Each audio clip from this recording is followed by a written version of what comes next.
Lily Wolf. Bonjour à tous, alors aujourd'hui j'ai un bonnet de Père Noël parce que bah c'est bientôt Noël, déjà d'une, et que j'ai une coupe de cheveux de merde et que je bien entendu. Vous trouvez ça incroyable cette coupe de cheveux, mais là tout de suite je suis mieux coiffé que avant que je mette le bonnet. La loi COPPA, qu'est-ce que c'est? Alors je vais me tourner vers YouTube. Pourquoi t'as fait ça? Alors non, c'est pas encore appliqué, mais si tu es créateur de contenu, tu as forcément entendu parler de cette loi et qui concrètement fait flipper tout le monde. Mais avant de vraiment me faire un avis là-dessus, je me suis bien renseigné. Enfin, j'ai fait ce que j'ai pu. Au début, je prêtais pas beaucoup attention à cette loi. Je me suis dit, bon, ça va faire comme l'article 13. On va en parler quelques mois, mais après, ça va s'arrêter. Et c'est quand j'ai vu la vidéo de CB Games qui expliquait qu'il arrêterait les vidéos sur YouTube que j'ai commencé à prendre conscience de la chose. En gros, qu'est-ce que c'est la COPPA? Eh bien, c'est une loi, en fait, qui vise à protéger les enfants sur internet. Bande de petits enfoirés d'enfants.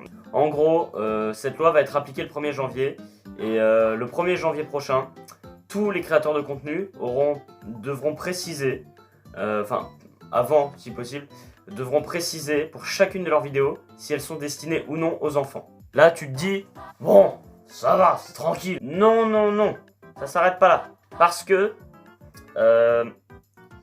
YouTube a dû payer une amende parce qu'il ne respectait pas les règles de la COPPA en fait. Et YouTube a dû payer une amende de 170 millions de dollars. C'était en septembre dernier. Parce qu'il y avait un procès et tout qui durait. Je vais pas rentrer dans les détails parce que je suis pas expert. Mais YouTube a dû payer une amende de 170 millions de dollars. Qui donc fait bien mal au cul même pour une énorme entreprise comme YouTube. Ils ont décidé d'appliquer la COPPA sur YouTube. Donc c'est avant tout passé aux États-Unis. Mais il faut savoir que c'est le monde entier qui est concerné. Donc même les petites chaînes comme la mienne, on doit quand même faire gaffe parce que aussi tu dis que la vidéo est destinée aux enfants. Mais qu'il y a un détail qui va pas. Par exemple, tu dis fils de pute accidentellement. Et ben là, tu peux avoir des gros problèmes. Parce que si la vidéo n'a pas été jugée comme destinée aux enfants, 40 000 dollars, amende de 40 000 dollars. Ah si, je peux te jurer que 40 000 c'est beaucoup. Hein. Enfin bref, c'est un gros bordel. Mais je pense qu'on n'a pas besoin de paniquer pour ça. Mais bon, après, il faut savoir que si tu mets tes vidéos comme destinées aux enfants, t'as des problèmes aussi. Là, je pense notamment aux chaînes qui sont rémunérées par YouTube. Par exemple, tu vois, tu prends la chaîne Swan The Voice, qui est relativement adressée aux enfants. Cette chaîne YouTube, ils vont devoir mettre toutes leurs vidéos comme destinées aux enfants. Théoriquement, c'est ça. Mais ce qu'il faut savoir, c'est que si tu mets une vidéo comme destinée aux enfants, tu perds beaucoup de possibilités.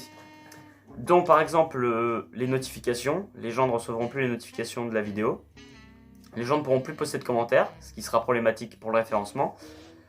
Les gens ne pourront plus mettre dans les playlists. Et tu pourras plus mettre de fiches en haut de la vidéo pour rediriger les gens sur une autre vidéo. Ça peut être très problématique et les pertes de revenus peuvent être... C'est pour ça que ça fait énormément polémique. Et j'avoue qu'au début, j'étais en optique d'arrêter ma chaîne YouTube, de tout supprimer. Mais je pense qu'on peut y arriver. Je mettrai un message au début, cette vidéo n'est pas adaptée à un jeune public et tout. Et je ferai bien attention, bien entendu, à dire des petites insultes dans les vidéos. Ah bah oui, là je serai obligé pour survivre. Maman, papa, je suis désolé. Mais bon, je pense qu'on peut s'en sortir.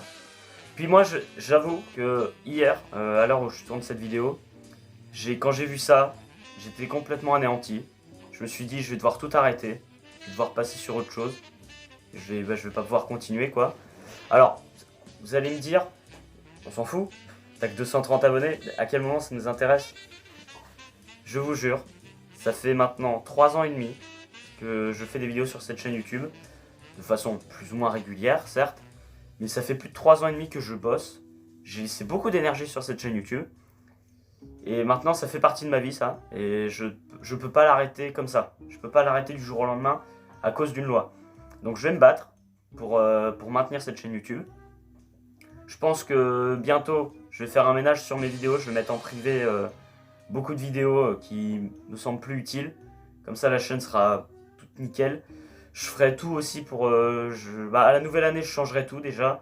nouvelle intro, nouveau générique pour Remember, nouvelle bannière, nouveau logo si possible. Et puis bah voilà, on va peut-être essayer aussi de faire un nouveau décor, bon en tout cas avoir un bureau bien rangé. Non parce que aussi j'ai des objectifs pour 2020, que je vais vous dévoiler quand je vais faire ma vidéo 2020. Je veux pas m'arrêter comme ça. Mais bon, c'est vrai que cette loi va créer beaucoup de polémiques, et c'est déjà le cas. Il y a beaucoup de chaînes qui vont être arrêtées. Je pense notamment à CB Games, ça me dégoûte vraiment, parce que c'était un de mes youtubeurs préférés, clairement. Mais bon, il y a également des pétitions sur internet qu'on peut signer, qui sont en opposition avec cette loi. Il y a déjà près d'1 million de signatures sur la pétition française. Donc si vous voulez aller signer, vous pouvez y aller. Si vous voulez pas, n'y allez pas. Vous forcez pas.